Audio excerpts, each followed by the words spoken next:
We start this hour in Kenya, where the security forces have clashed with hundreds of protesters opposed to tax hikes put forward by the government. On July 7, 2025, Nairobi came to a standstill. The roads leading into the capital were blocked with razor wire. Police in band gear stood shoulder to shoulder, drone buzzed overhead. Smoke curled into the morning sky, not from factories, but from tires set ablaze by furious youth. And under that smoke, a voice echoed louder than any riot should cause silence. Ruto must go. This isn't just a protest, this is a reckoning. It all began with a law, a finance bill introduced by the Kenyan government proposing sweeping new taxes. Among them, a 16% value-added tax on bread, a 2.75% social health insurance levy, and increased fuel charges. For the average Kenyan already struggling under a broken economy, this was not just unfair, it was unbearable.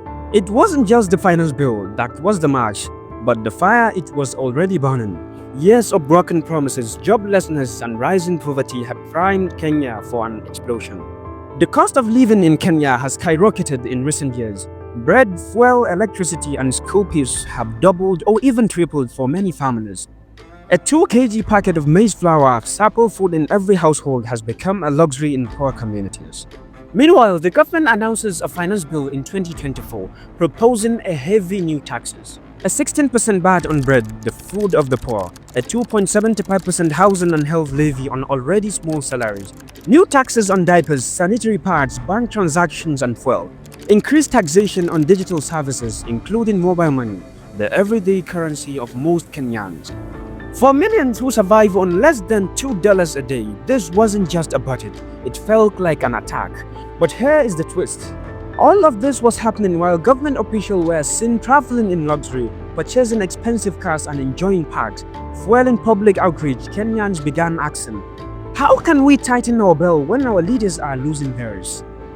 This anger is especially deep among the youth, who make up over 70% of Kenya's population.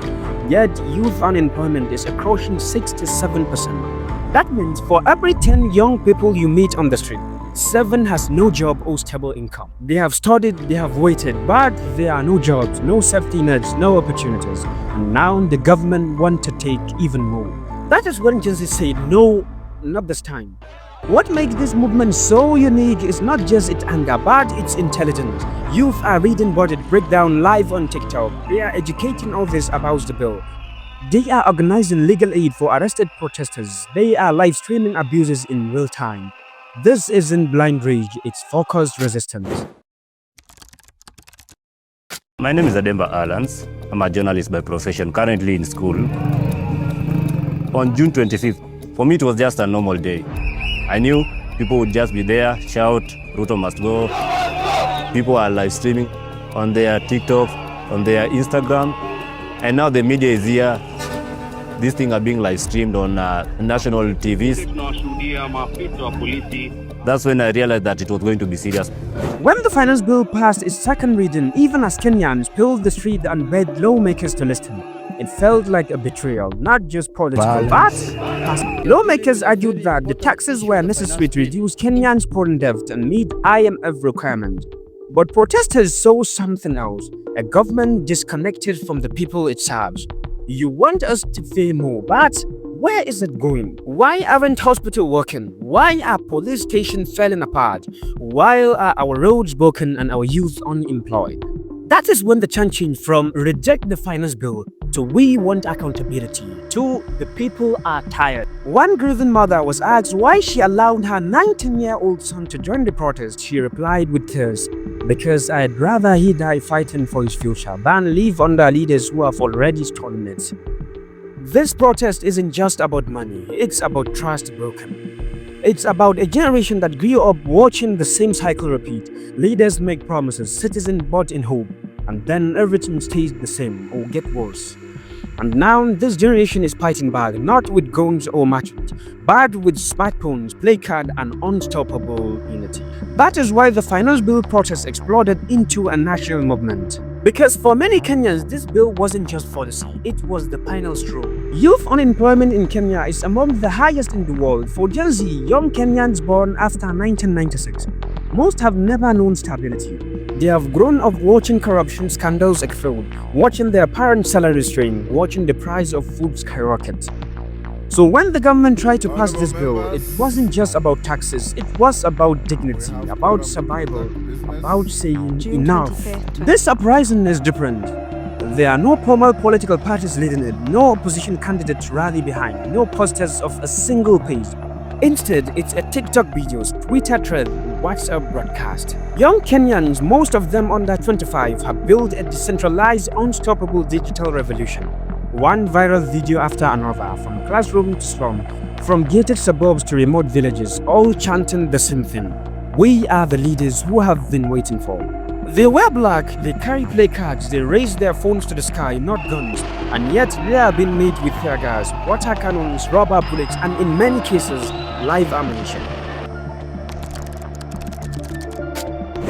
Police in Kenya's capital, Nairobi, have fired tear gas at protesters angered by the death of a 31-year-old blogger in police custody.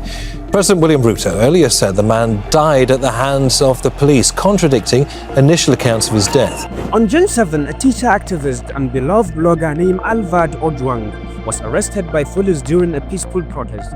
Hours later, he was found dead. His body showed signs of torture.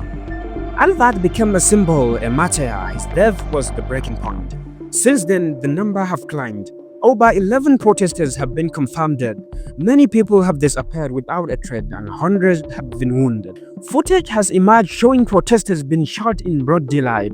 Hospitals in Nairobi and nearby towns have been overwhelmed. Some were even looted by security forces who allegedly fire on medics treating injured youth. This ain't isolated incident. This is systematic, and yet the youth keep coming.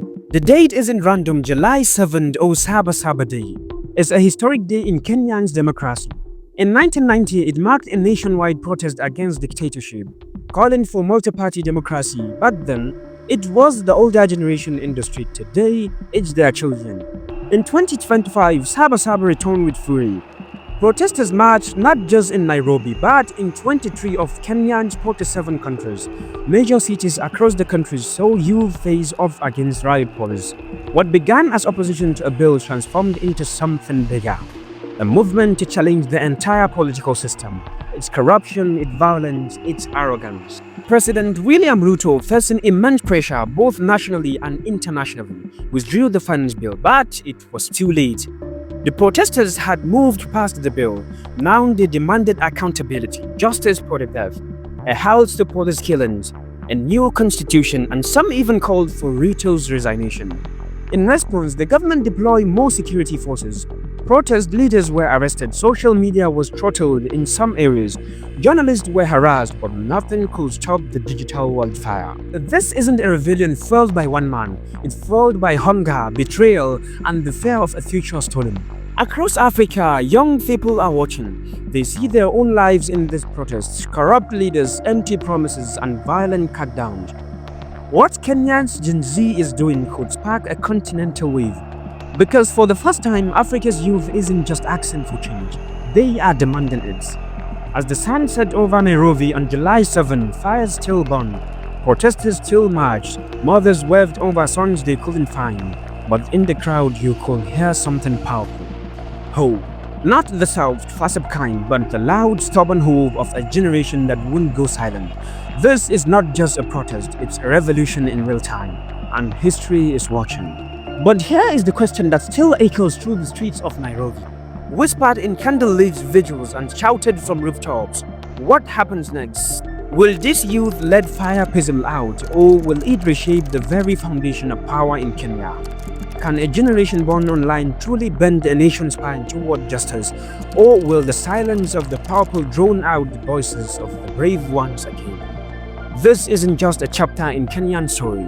It might be the prologue of Africa's next revolution. So don't scroll away, don't just watch, pay attention, because the next part of the story, it hasn't been written yet. Subscribe to follow this movement as it unfolds raw, unfiltered, and real.